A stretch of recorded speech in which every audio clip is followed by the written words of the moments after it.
గా మన ఇళ్లల్లో మన చుట్టుపక్కల ఒక మనిషి చనిపోగానే అక్కడ పరిస్థితి ఎలా ఉంటుంది?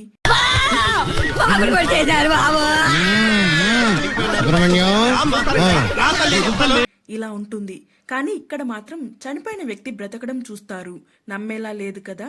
నేను అలాగే అనుకున్నా, కానీ ఇది నిజం.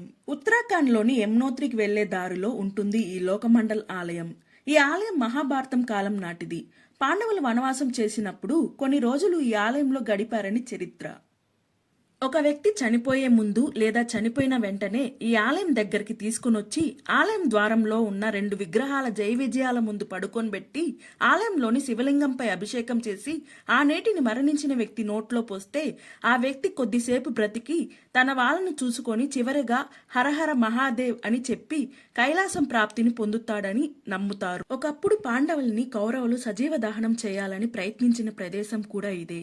మీరెప్పుడైనా ఉత్తరాఖండ్ విజిట్ చేయాలని వెళ్తే ఈ ప్రదేశాన్ని కూడా విజిట్ చేయండి. ఇలాంటి మరెన్నో ఫ్యాక్ట్స్ కోసం మన ఛానల్ని సబ్స్క్రైబ్ చేసుకోండి.